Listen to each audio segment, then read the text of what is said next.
Si vous tapez photo culinaire ou food photographie sur Google, Pinterest ou Instagram, vous allez tomber sur des photos avec des styles différents. Et oui, comme dans beaucoup de domaines, on va retrouver des styles, des courants différents en photo culinaire. Dans cette vidéo, je vais vous en présenter 4.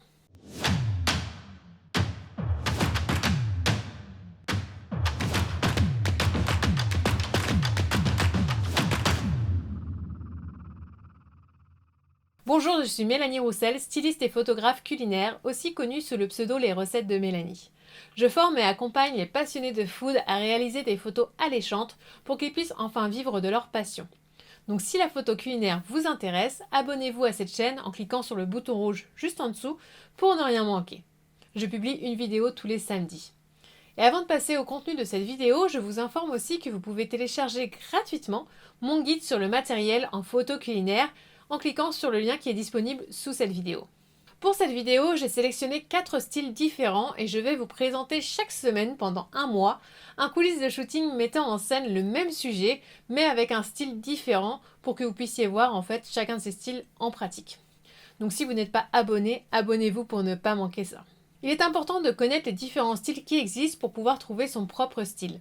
Il est aussi intéressant d'expérimenter différents styles, non seulement pour trouver son style, mais si vous souhaitez vivre de cette activité, sachez que les clients aiment aussi travailler avec des personnes polyvalentes qui peuvent répondre à tous leurs besoins. Les 4 styles dont on va parler dans cette vidéo ne constituent pas une liste exhaustive. On peut distinguer différents styles par les couleurs employées dans les photos, le type de lumière utilisé, le cadrage plus ou moins serré, la façon de créer une mise en scène ou encore par le style de retouche. C'est assez difficile, je trouve, de devoir catégoriser des styles, car parfois certains peuvent se cumuler, se juxtaposer, si je puis dire. On va le voir juste après. Il n'existe pas non plus de liste officielle, donc d'autres photographes auront sans doute une liste de styles différentes en tête. Premier style dont j'ai déjà parlé à plusieurs reprises sur cette chaîne, le style Dark and Moody, souvent traduit par clair-obscur en français. C'est un style qui va nécessiter de maîtriser la lumière, car les débutants ont souvent tendance à sous-exposer l'ensemble de l'image et d'appeler ça du dark and moody. Mais en réalité, il s'agit de sculpter la lumière pour éclairer correctement son sujet et avoir des ombres de plus en plus présentes autour du sujet. Je vous renvoie à ma vidéo sur les conseils pour réussir ce type de photo et également un coulisses de shooting autour d'un velouté à la betterave. Dans ce style, on va aussi s'appuyer sur la partie retouche pour intensifier les ombres ou au contraire ajouter de la lumière là où on le souhaite, ainsi que désaturer les couleurs et ajouter un effet mat pour le côté moody. C'est typiquement le style qui fait penser à l'automne ou à l'hiver avec une lumière peu intense et une ambiance cosy. On privilégiera aussi de la vaisselle sombre avec des accessoires de stylisme plutôt foncé. Deuxième style, tout l'opposé du dark and moody, le clair et lumineux. Ici, on va utiliser des accessoires de stylisme clair, une lumière douce, intense, peu d'ombre. C'est un style qui fait ressortir là où les couleurs du sujet, puisque la plupart du temps, le reste est blanc ou très clair. Troisième style, le style coloré ou publicitaire.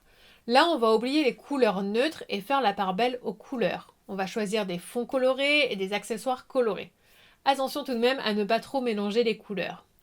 C'est un style où on va souvent utiliser une lumière dure et peu d'éléments de stylisme, donc plutôt quelque chose de minimaliste.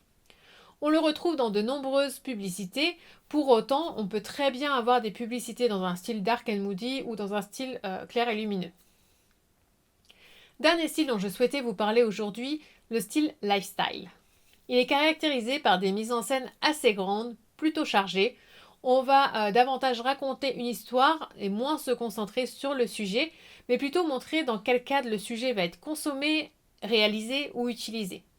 On peut le combiner à un style dark and moody ou clair et lumineux en fonction de l'histoire que l'on souhaite raconter. Voilà pour les 4 styles qui existent en photo culinaire. Il y en a bien sûr d'autres, je vous invite d'ailleurs à noter ceux qui vous viennent en tête dans les commentaires. Et dans les semaines suivantes, vous retrouverez sur cette chaîne chacun de ces styles en pratique. N'oubliez pas, vous pouvez télécharger mon guide sur le matériel en photo culinaire gratuitement en cliquant sous le lien de cette vidéo. J'espère que celle-ci vous aura plu. Si c'est le cas, je compte sur vous pour mettre un petit pouce en l'air. Merci beaucoup et à très bientôt.